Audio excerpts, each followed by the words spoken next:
diràs, Jair? Avui, pa amb tomàquet. Molt bé, pa amb tomàquet. No és cap monstre. Segons en quin restaurant, sí, Depèn de quins llocs, sí. Et porten un plat que t'espantes. Sí, i un arbre de xoriços. Sí, ja ho hem vist, això moltes vegades. Faré un esforç descomunal per dir tomàquet. Soc empordanès i dic tomata, com la gent de l'Ebre i dels Pallaresos. Molt bé. El pa amb tomata és la base, la pedra angular, el pal de paller sobre el que se sustenta la cultura catalana, no la cuina.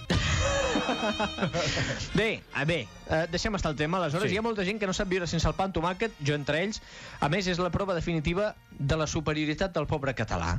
Perquè què és un entrepà sense pa amb tomàquet? Res. Jo us diré el que és, una puta merda. És enorme. És enorme. Penseu que és un home que fa dies que està aïllat a la neu, vull dir, està una mica desquiciat. He disparat un tret a una persona pensant que era un os.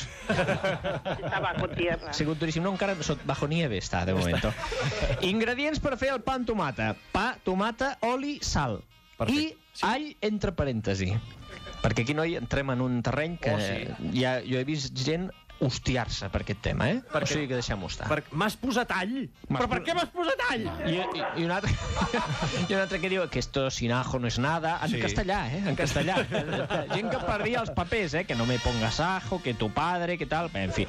El que és molt important és l'ordre, no?, en què es posen les coses. Sí, és aquest el que us he dit jo, és pa, tomàquet, oli, sal. Qualsevol persona que us ho faci d'una altra manera, és a dir, que suqui el tomàquet sobre l'èter, perquè no té pa, s'està equivocant, o que posi sal i després... En fi, és un desastre. Sobretot, si poses primer l'oli i després poses el pa, fas una marranada. No, és una marranada. Hi ha gent que ho fa així per sucar el pa sobre la taula, directament, en fi, Doncs recordeu, pa, tomàquet, sal i oli. Perfecte. Preparació. Fregar tomàquet al pa. Punt i final. Bé, després, sal i oli al gust, home, una mica sal i oli al gust, i bona tarda. Qualsevol variant, com per exemple ratllar o picar la tomata abans de, o tirar salsa de tomàquet, com fan a Madrid, hauria de ser panada amb fuetada a la boca. Per tant, és mig tomàquet xocat. Uita, Jair, que jo he vist gent tomàquet a la liquadora. No. I aquell suc allà amb una... I el pinzell, no? Amb un pinzell i una jarreta. No. Deixeu-vos estar. De bacteris que es fan en aquell pinzell. Això és horrorós, Anem a parlar de l'origen, i aquí entra la polèmica, perquè hi ha gent que diu que el pa amb tomàquet és un invent aragonès. Toca't els ous. En fi, primer... Bé, és que hi ha gent que diu que Catalunya és un invent aragonès. També és veritat, que som aragonesos. Sí, hi ha gent per tots els gustos.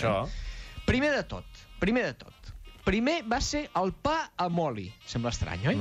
És l'inici. És un invent català del segle VI abans de Crist. No sabem com va anar, però segurament, si imaginem que un fenici va passar per Empúries, li va entrar la gana i es va fer un montadito. I només tenia pa i oli. Doncs mira, pa i oli.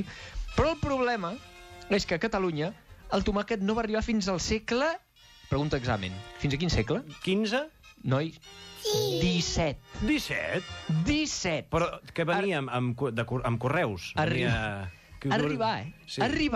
El que passa és que quan va arribar no els hi va fer gaire bona pinta i no es va començar a conrear fins a 100 anys després. O sigui, anem al segle XIX, 100 anys, perquè tu vegis una tomata i diguis, ho planto o no planto, Van estar 100 anys mirant el tomàquet en plan, i què en fem? Tu ho fregeixes, bueno, van anar provant. O sigui que van plantar un tomàquet sec.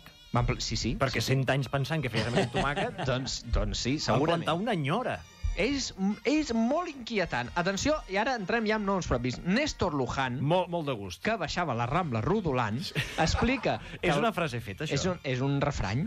Explica que el pa amb tomàquet és del 1884. I aquí, toma, 2 rodolins seguits. Si voleu, ja els podeu juntar.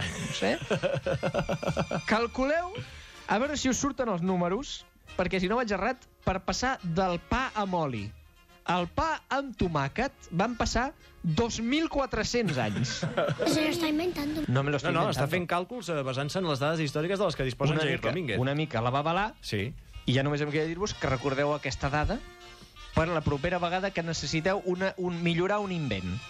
2.000 anys, I el pa amb oli, el pa amb oli i tomàquet, és que és només sumar-li un ingredient. Van passar 2.400 anys, que ara va anar prou bé, lo de la TDT.